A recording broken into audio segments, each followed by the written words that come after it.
May mga utang na hindi nababayaran ng pera.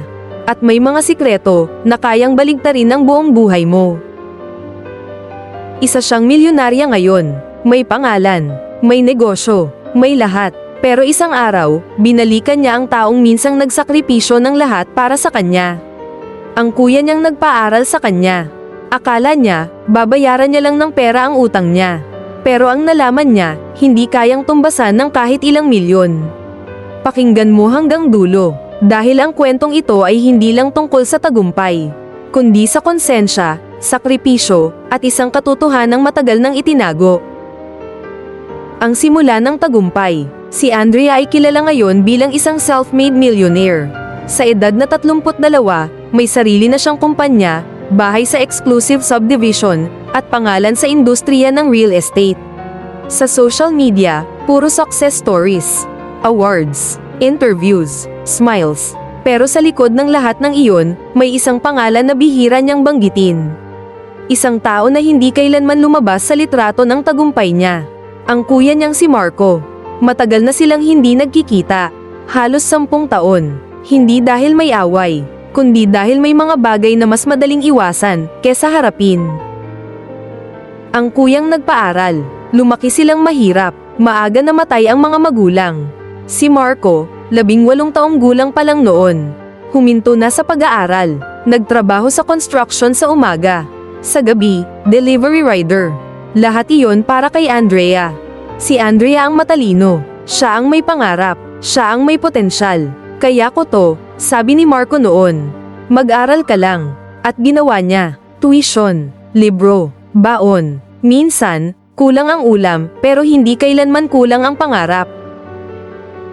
Ang paglayo. Nakapagtapos si Andrea. Nagtrabaho. Nagnegosyo. Unti-unti, umangat ang buhay niya.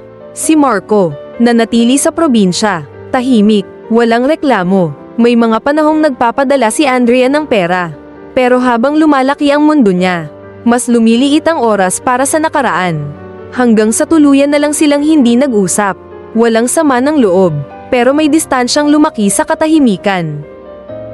Ang desisyon na bumalik, isang gabi, matapos ang isang malaking deal. Nakaupo si Andrea mag-isa sa kondo niya. Tahimik, walang ingay, walang palakpak, at doon niya naisip, kung wala si Kuya Marco, nasaan kaya ako ngayon? Kinabukasan, nagdesisyon siya, babalikan niya ang kuya niya.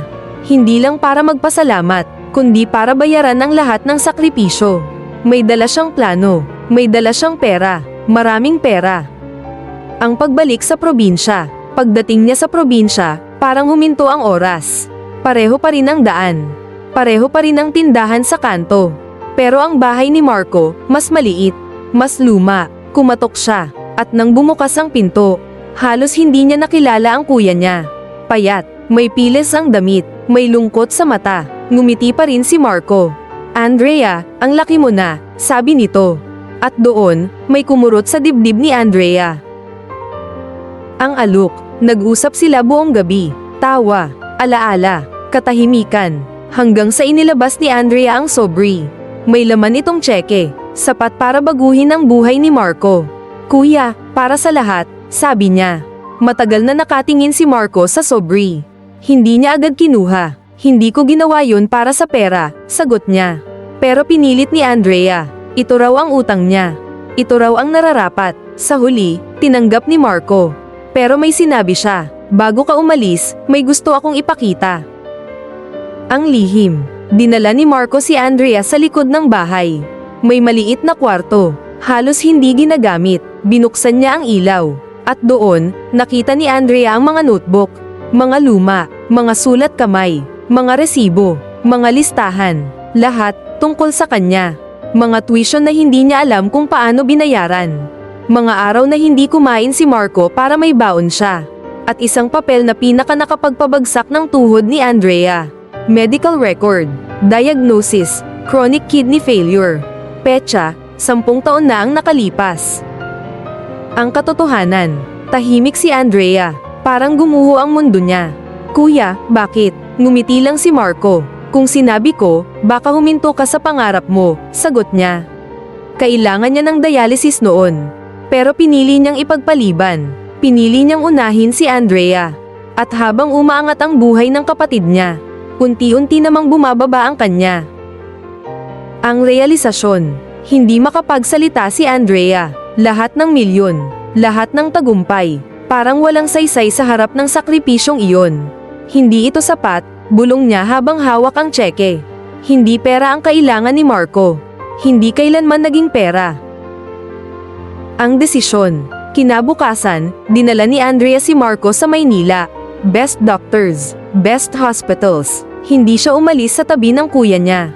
Sa unang pagkakataon, siya naman ang nagsakripisyo. At habang ginagamot si Marco, may ginagawa si Andrea ng palihim.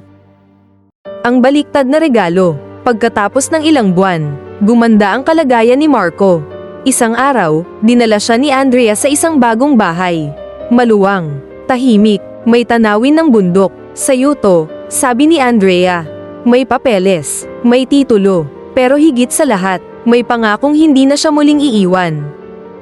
Ang aral, hindi lahat ng bayani ay may medalya. Ang iba, tahimik lang. Nasa likod ng eksena. At minsan, huli na nating ne-realize ang halaga nila. Kapag may nalaman tayong katotohanang hindi na mababawi.